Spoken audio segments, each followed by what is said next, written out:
हम लोग दुनिया के 10 अमीर देशों की बात करते रहते हैं और हमारे मन में ये सवाल जरूर आता है कि आखिर किस तरह की अमीरी की बात करें और वो कौन से आधार हैं जिस पर हम लोग किसी देश को अमीर कहते हैं। तो इन्हीं सब के बारे में हम लोग जानने वाले हैं। देखिए हमारी प्यारी पृथ्वी है, इसमें आप देखें एशिया में ये हमारा प्यारा भारत आपको देखने को मिलेगा। तो दुनिया के सबसे अमीर देशों के बारे में ऐसे किसी सवाल का जवाब देना आसान नहीं है और इसको लेकर अमूमन अनुमान जाहिर किए जाते हैं, लेकिन वे सटीक हों जरूरी नहीं। फिर सवाल यह भी तो है कि आप किस तरह की अमीरी की बात कर रहे हैं। वैसे आमतौर पर आप देखें किसी देश की अमीरी का आकलन उसके सकल घरेलू उत्पाद यानी कि जीडीपी से लगाया जाता है, जो एक निश्चित अवधि में किसी देश की वस्तुओं और सेवाओं के उत्पादन को जोड़कर बनता है। किसी देश की संपत्ति को दर्शाने के लिए इसे एक संकेतक के रूप में दर्शाया जाता है, देखा जाता है। यह अर्थव्यवस्था को मापने का वैसा पैमाना है जो सबसे सबसे मशहूर है और ज़्यादा इस्तेमाल किया जाता है, और इसमें अन्य बातों के अलावा यह मालूम हो जाता है कि सरकार को कितना कर हासिल हो रहा है, टैक्स हो रहा है हासिल, सरकार शिक्षा और स्वास्थ्य जैसे क्षेत्रों पर कितना पैसा खर्च कर सकती है।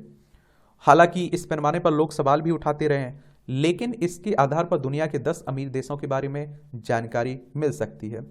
अगर देखिए जीडीपी के बारे में, जीडीपी के हिसाब से दुनिया के 10 सबसे अमीर देशों की बात करें तो इसमें आप देखेंगे इटली 10वें नंबर पर है, 1.99 ट्रिलियन अमेरिकी डॉलर के साथ ये 10वें नंबर पर। रूस की बात करें तो आप देखिए 2.113 ट्रिलियन अमेरिकी डॉलर के साथ 9वें नंबर पर है। कनाडा की बात करें तो 2.2 ट्रिलियन अमेरिकी डॉलर के साथ ये 8वें नंबर पर। फ्रांस की बात करें तो 2 दशमलव ये आप देखें 778 ट्रिलियन अमेरिकी डॉलर के साथ 7वें नंबर पर। ब्रिटेन 6वें नंबर पर 3.199 ट्रिलियन अमेरिकी डॉलर के साथ।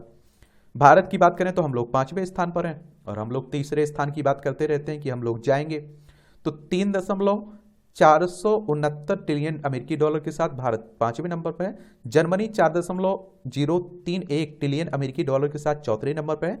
जापान आप देखेंगे 4.301 ट्रिलियन अमेरिकी डॉलर के साथ 3रे नंबर पर। चीन आप देखेंगे 18.321 ट्रिलियन अमेरिकी डॉलर के साथ 2रे स्थान पर। अमेरिका 25.035 ट्रिलियन अमेरिकी डॉलर के साथ पहले स्थान पर है। यहाँ तुलना करिए जीडीपी के मामले में भारत और चाइना से कर लीजिए, अमेरिका से कर लीजिए, जमीन आसमान का फर्क दिखाई देगा आपको। चाइना हमसे भी आगे है, समझ रहे हैं, बहुत आगे है जीडीपी के मामले में। इन आंकड़ों से हमें क्या पता चलता है? इन देशों की अर्थव्यवस्था के बारे में कुछ जानकारी तो मिलती है, लेकिन सब कुछ पता नहीं चल पाता है। जीडीपी के कुछ आलोचक बताते हैं कि जीडीपी में सबसे अहम तीसरा शब्द प्रोडक्ट है, यानी कि उत्पाद है। इस पैमाने की शुरुआत करने वाले अमेरिकी अर्थशास्त्री सैमोन कुजनेट्स भी इसको बहुत अहमियत नहीं देते थे, और इस उनका इरादा 1930 के दशक में अर्थव्यवस्था को समग्र रूप से मापने के लिए एक तरीका खोजने का था, ताकि आर्थिक मंदी से देश को बाहर निकालने का कोई पैमाना मिल सके। और इस पैमाने के लिए वास्तव में उत्पाद समझी जाने वाली संपत्ति का आकलन करना था, और यह अच्छे जीवन शैली के आकलन का पैमाना था। लेकिन जल्द ही द्वितीय विश्व युद्ध छिड़ गया और प्राथमिकताएं बदल गई। बेहतर जीवन शैली की जगह जीवन को बचाने की चुनौती सामने थी, और अत्यधिक प्रभावशाली ब्रिटिश अर्थशास्त्री जॉन मेनार्ड की कीन्स के लिए यह जानना आवश्यक था कि अर्थव्यवस्था क्या उत्पादन कर सकती है और युद्ध के दौरान लोगों की खपत के लिए कम से कम कितना चाहिए। बचे हुए उत्पादों से युद्ध का खर्च निकालने की चुनौती थी। और आप देखिए, यानी अब एक दूसरे तरह के आकलन की जरूरत थी, उसको मापने का उद्देश्य भी बदल चुका था, यह बाद में भी बना रहा। युद्ध के बाद अमेरिका की दिलचस्पी यह जानने में थी कि उसने किन देशों को पुनर्निर्माण के लिए सहायता दी, इसका इस्तेमाल किस तरह से हो रहा है। उसने इसके लिए फिर से जीडीपी को पैमाना बनाया, इस्तेमाल किया। इसके बाद इस पैमाने को संयुक्त राष्ट्र ने भी माना और यह वैश्विक मानक बन गया। संयुक्त राष्ट्र की बात करें तो यूनाइटेड नेशंस की बात हो रही। 24 अक्टूबर 1945 में स्थापना हुई थी। न्यूयॉर्क यूएसए में इसका हेडक्वार्टर देखने को मिल जाएगा। प्रति व्यक्ति जीडीपी के आधार पर सबसे अमीर मुल्क की बात करें कौन है, तो कुछ नेट्स आर्थिक कल्याण का जो पैमाना बनाना चाहते थे वह अर्थव्यवस्था में गतिविधि मापने का पैमाना बन गया। ये अमीर मुल्क की बात हो रही, प्रति व्यक्ति, याद रखिएगा, ये प्रति व्यक्ति के आधार पर हो रही है। इसमें मूलभूत अंतर यह है कि ऐसी बहुत सी चीजें हैं जो समाज के लिए अच्छी नहीं है पर अर्थव्यवस्था के लिए अच्छी हैं। और उदाहरण के लिए अर्थव्यवस्था में बच्चों की जान बचाने वाली किसी चीज का उत्पादन उतना ही मायने रखता है जितना कि उन्हें मारने वाले हथियारों का उत्पादन। और तो और यह गुणवत्ता को नहीं मापता, केवल मात्रा को मापता है। और आप देखिए, जब आप ट्रेन यात्रा की टिकट के लिए भुगतान करते हैं तो वह जीडीपी की गणना में शामिल होता है, लेकिन उसी वक्त यह नहीं गिना जाता है कि आप जो ट्रेन ले रहे हैं वह जीर्ण शीर्ण है या खचाखच लोगों से भरी हुई है, उसकी सेवा खराब और गंदी है, या फिर वह अच्छी तरह से मेंटेन है, उस समय पर पहुंचने वाली बुलेट ट्रेन है। और आप देखिए दूसरी ओर यह धन के असमान वितरण के बारे में कुछ नहीं कहता है। किसी देश की जीडीपी बहुत अधिक हो सकती है, लेकिन वह आर्थिक असमानता भी बहुत ज़्यादा हो सकती है। औसत निकाली जाती है ना, तो आप देखिए मुकेश अंबानी से हमारे निचले तबके के एक मजदूर की तुलना करिए, वही तुलना होती है उसमें। ध्यान देने की बात यह है कि जीडीपी का प्रति व्यक्ति आकलन करने पर सूची में काफ़ी बदलाव हो जाता है। प्रति व्यक्ति सकल घरेलू उत्पाद वह पैमाना है जो किसी देश की राष्ट्रीय आय किसी निश्चित अवधि में सकल घरेलू उत्पाद के माध्यम से और उस स्थान के निवासियों के बीच संबंध को दर्शाता है। और हालांकि इससे भी वास्तविकता का पता नहीं चलता, लेकिन विशेषज्ञों के मुताबिक इससे किसी देश की सामाजिक आर्थिक स्थिति का बेहतर पता चलता है। आईएमएफ के वर्तमान आकलन के अनुसार प्रति व्यक्ति जीडीपी के आकलन पर दुनिया के 10 सबसे अमीर देशों की अगर हम बात करें, आईएमएफ यानी कि इंटरनेशनल मॉनेटरी फंड की बात हो रही है, ये भी एक अंतर्राष्ट्रीय वित्तीय संस्थान है।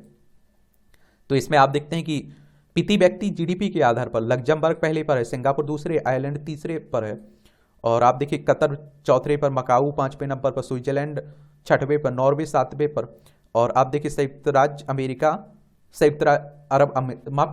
अरब अमीरात आठवें पर, ब्रुनई नौवें पर, अमेरिका 10वें नंबर पर देखने को मिलेगा। वहां आप देखते हैं कि जीडीपी के आधार पर अमेरिका पहले नंबर पर है, लेकिन यहाँ 10वें नंबर पर प्रति व्यक्ति जीडीपी के आधार पर। अमेरिका को छोड़कर पहली सूची का कोई भी देश दूसरी सूची में शामिल नहीं है। अमेरिका शामिल तो है, लेकिन दुनिया की सबसे बड़ी अर्थव्यवस्था होने के बावजूद वैश्विक सकल घरेलू उत्पाद की लगभग 20% हिस्से की भागीदारी के बाद वह दूसरी सूची में 10वें स्थान पर है प्रति व्यक्ति जीडीपी में। नंबर 1 देश लग्जमबर्ग कितना अमीर है? लग्जमबर्ग क्षेत्रफल जनसंख्या दोनों के हिसाब से दुनिया के सबसे छोटे देशों में से एक है, लेकिन इस दूसरी रैंकिंग में वह दुनिया का सबसे अमीर देश है। अब आप सभी जानते हैं कि छोटा सा देश होगा और छोटी सी जनसंख्या होगी, और उस हिसाब के आधार पर, उस आधार पर आपकी प्रति व्यक्ति जीडीपी निकाली जाएगी। दरअसल यह दुनिया का सबसे बड़ा बैंकिंग केंद्र है। इसकी राजधानी में 200 से अधिक बैंक और 1000 से ज़्यादा इन्वेस्टमेंट फंड संचालित हैं। और आप देखेंगे कि दुनिया के सबसे शिक्षित और अत्यधिक कुशल कर्मचारियों को मुहैया कराने वाला देश लग्जमबर्ग, यह बहुराष्ट्रीय कंपनियों की मांगों को पूरा करने के साथ ही उद्योगों के हब और वित्तीय सेवाओं पर आधारित आयात निर्यात अर्थव्यवस्था से समृद्ध है। और इसमें छोटे और मध्यम आकार के उद्योग धंधे भी खूब हैं। छोटा ही सही, लेकिन समृद्ध किसी के क्षेत्र में भी आर्थिक स्थिति को बेहतर बनाता है। और वैसे लग्जमबर्ग की अमीरी की एक और वजह है, फ्रांस, जर्मनी और बेल्जियम जैसे पड़ोसी देश के नागरिक लग्जमबर्ग में काम करते हैं, जीडीपी में योगदान देते हैं, लेकिन वे रहते अपने देश में। इस लिहाज से उनकी गिनती प्रति व्यक्ति जीडीपी की गणना में नहीं होती है।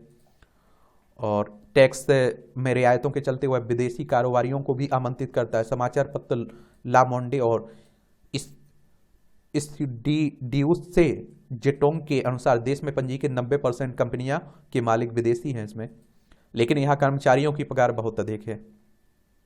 लग्जमबर्ग के national institute of statistics and economics research के अनुसार देश में न्यूनतम मजदूरी 2488 अमेरिकी डॉलर प्रति माह है, देख रहे हैं, और इसलिए किसी कुशल कर्मचारी को भी कम से कम इतना वेतन मिलना तय है।